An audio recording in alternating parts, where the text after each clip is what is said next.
kehidupan ketika kita belajar berbisnis, belajar berniaga dalam segala hal. Dalam kehidupan ini orang yang hasad, iri, dengki itu akan selalu ada. Dan di sini kita harus punya pondasi untuk menangkal melawan mereka yang hasad. Tentunya pondasi dalam diri kita ya. Karena siapapun yang iri, hasad, dengki pada kita ya akan berbalik kepada si pembuatnya. Itu kita doakan agar mereka yang selalu hasad, iri, dengki sama kita diberikan hidayah gitu. Tetapi di sini tidak semua orang yang hasad, iri, dengki itu bisa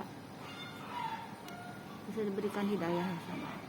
Di sini yang terpenting penangkal. Kita harus punya penangkal untuk menghadapi orang-orang yang hasad, iri, dengki terhadap kita, usaha-usaha kita ya, apapun jenis usahanya. Sebagai muslim mukmin yang beriman dan bertakwa ya, kita harus selalu meminta petunjuk sama Allah.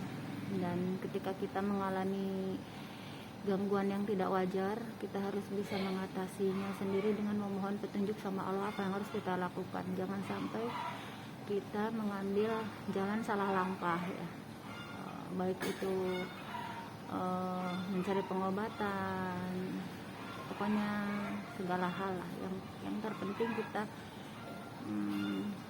memohon petunjuk sama Allah apa yang harus kita lakukan ketika kita merasakan sesuatu yang ganjil ya terhadap kehidupan kita. Dan aku sepulang umroh itu diberikan petunjuk sama Allah untuk menanam bidara ya. Aku juga tidak tahu, tahu-tahu Allah menunjukkan ini pohon yang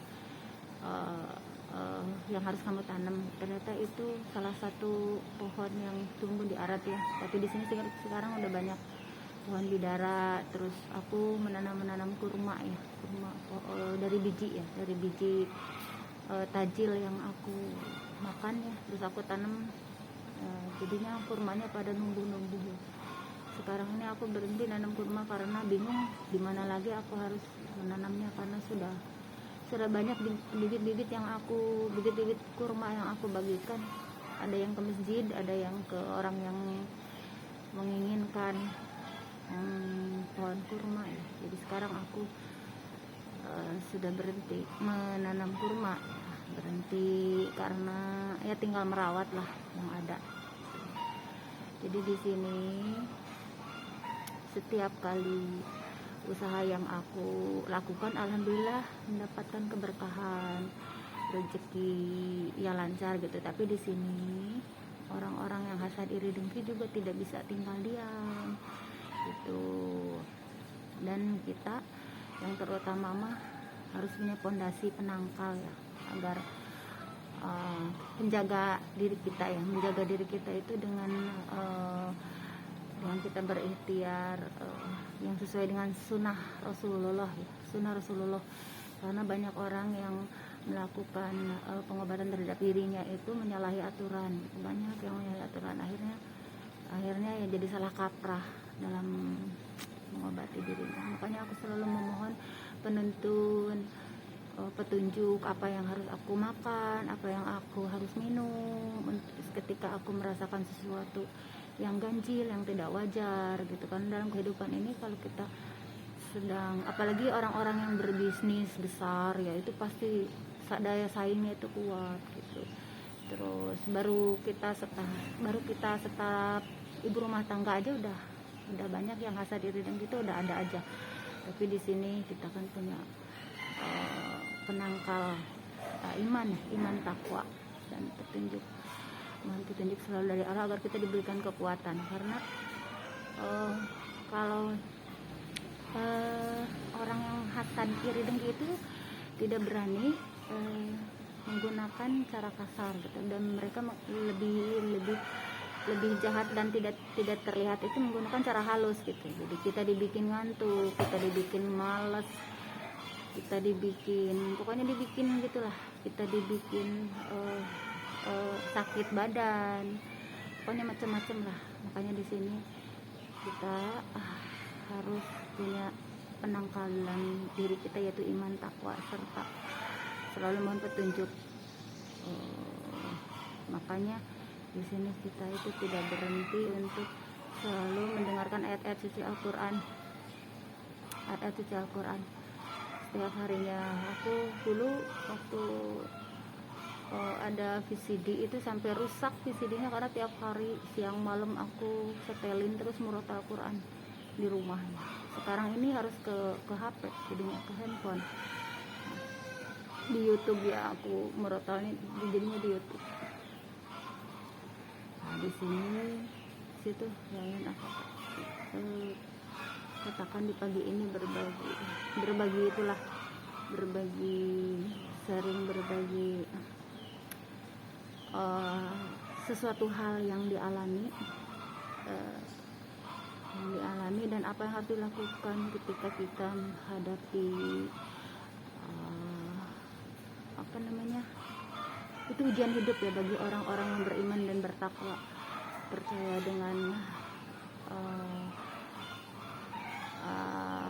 keesaan Allah, dan apa yang harus dilakukan untuk mengesahkan Allah itu sendiri. Gitu, jangan sampai salah kaprah ketika merasakan sesuatu hal yang ganjil. Hari ini aku membutuhkan bidara untuk diminum, untuk dimandi, untuk dimakan juga lah. Makanya diminum, dimakan, dijadikan terapi. Jadi aku selalu minta petunjuk dan selalu menggunakan ini. Aku menggunakan ini buat anak-anak, buat aku sendiri gitu. Sama air jam-jam, kalau air jam-jam ada, aku sama air jam-jam biasanya. Tapi karena air jam-jamnya tidak ada, aku hanya menggunakan ini aja. Jadi aku menanam ini untuk keperluan aku, anak-anak. Terus aku ingin menawarkan sama orang, tapi tidak semua orang tahu khasiat dan manfaatnya gitu. Dan kadang-kadang orang masih mengabaikan ya manfaat dari ini karena mereka tidak tahu. Karena ini benar-benar butuh keyakinan yang tinggi. Karena tidak sembarangan orang yang orang yang mengalami keluhan juga kalau tidak percaya ya tidak akan mempan gitu. Jadi ini benar-benar dibutuhkan keyakinan sendiri dari orang yang memberi dan orang yang menerima terapi dari daun bidara ini tuh. Dan aku hanya menggunakan untuk aku, anak-anakku, karena tidak semua orang bisa percaya khasiat dari tanaman ini karena butuh keyakinan tinggi. Benar-benar kita memohon sama Allah petunjuk dan keridoannya agar apa yang dirasakan kita itu bisa bisa hilang ya, tidak ada keluhan apapun. Yang alhamdulillah aku selalu menggunakan ini. Makanya ini tidak pernah, ini malah subur di sini gitu. Emang sengaja tempatnya di sini, di tempat kayak perbatasan gitu ya.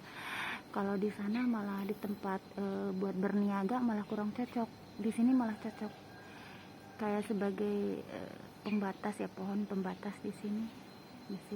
Jadi malah tumbuh subur, lebih subur di sini malah daripada di ruko kemarin. Itu lebih subur di sini gitu.